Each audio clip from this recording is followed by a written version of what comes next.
പഴനിമലയിലെ പ്രശസ്തമായ ദണ്ഡായുധപാണി വിഗ്രഹത്തെക്കുറിച്ചാണ് പറയുന്നത്. ഭോഗസിദ്ധർ നവപാഷാണശിലയിൽ നിർമ്മിച്ചതാണ് ഈ വിഗ്രഹം എന്നാണ് പറയപ്പെടുന്നത്. പ്രകൃതിയിലുള്ള 9 വിഷവസ്തുക്കൾ പ്രത്യേക അളവിൽ ചേർത്ത് ഉണ്ടാക്കുന്ന നവപാഷാണം സകല രോഗങ്ങളും മാറുന്ന ഒറ്റമൂലിയാണ്.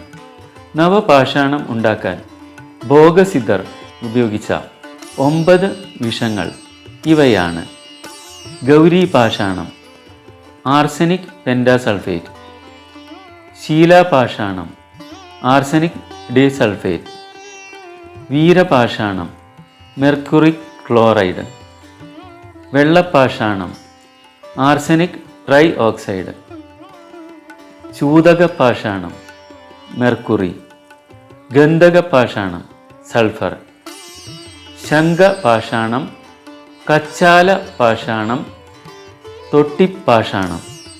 ഈ 9 വിഷങ്ങൾ പ്രത്യേക അളവിൽ ചേർത്ത് കുഴച്ചുണ്ടാക്കിയ ശിലയിലാണ് പഴനിമലയിലെ പ്രശസ്തമായ ദണ്ഡായുധപാണി വിഗ്രഹം ഉണ്ടാക്കിയിരിക്കുന്നത്.